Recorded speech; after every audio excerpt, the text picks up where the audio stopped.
জয় যীশু। প্রভুর বাক্য বলে গালাতীয় 2:16 তথাপি বুঝিয়াছি ব্যবস্থার কার্য হেতু নয়, কেবল যীশু খ্রিস্টে বিশ্বাস দ্বারা মনুষ্য ধার্মিক গণিত হয়। সেই জন্য আমরাও খ্রিস্ট যীশুতে বিশ্বাসী হইয়াছি, যেন ব্যবস্থার কার্য হেতু নয়, কিন্তু খ্রিস্টে বিশ্বাস হেতু ধার্মিক গণিত হই। কারণ ব্যবস্থার কার্য হেতু কোনো মনুষ্য ধার্মিক গণিত হইবে না। বিশ্বাসী সন্তানরা, তাহলে আমরা এই বাক্য বুঝতে পারছি। আমরা একটা প্রশ্নের উত্তর দিতে পারি জগতের মানুষদেরকে। তারা জিজ্ঞাসা করে যে তোমরা যিশুকে বিশ্বাস করো কেন? কেন বিশ্বাস করো যিশুকে, যে তিনি সেই ঈশ্বরের পুত্র বলে? আর তোমরা কেন যিশুকে বিশ্বাস করো ঈশ্বর বলে? তাহলে আমরা এটা বলতে পারি যে তিনি আমাদের ধার্মিক বানায়, তিনি আমাদেরকে ধার্মিক করেছেন।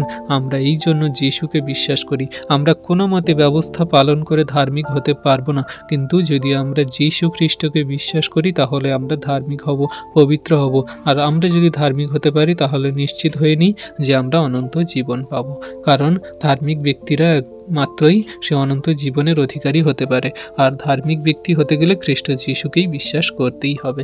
তাই আমরা খ্রিস্ট যিশুকে বিশ্বাস করি। জগতের কোনো রকম ব্যবস্থা, রীতিনীতি, জগতের কোনো রকম দেবদেবী মূর্তি, কোনো রকম জগতের সেই কার্যকলাপকে আমরা বিশ্বাস করি না। তাই আমরা সমস্ত আমাদের দেহ, মন, আত্মা, আমাদের সমস্ত চিন্তা ভাবনা, আমাদের জীবনের সমস্ত কিছু ভার খ্রিস্ট যিশুর উপরে দিই। আর তিনি আমাদেরকে তার অমূল্য রক্তে সূচিধৌত করে ধার্মিক বানাচ্ছেন এবং বানিয়েছেন, আমরা বিশ্বাস করি। তাই এই সমস্ত বাক্যকে হৃদয়ে ধারণ করুন আর জগতের মানুষের প্রশ্নের উত্তর দিন। তারা বলে যে তোমরা যিশুকে বিশ্বাস করো, তারা বিধর্মীয়, তারা নানান রকমভাবে সেই মন্দতায় জীবনযাপন করে, গরু খায় বা অনেক কিছু বলে। তো এইরকমভাবে জগতের মানুষরা সেই খ্রিস্টদের সন্তানদের তাড়না যাতনা দেয়, বাজেমন্দ কথা বলে।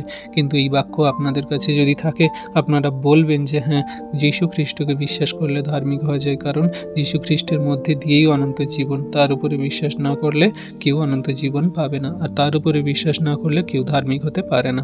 তাই ঈশ্বর প্রভু সকলকে আশীর্বাদ করুন। আমেন।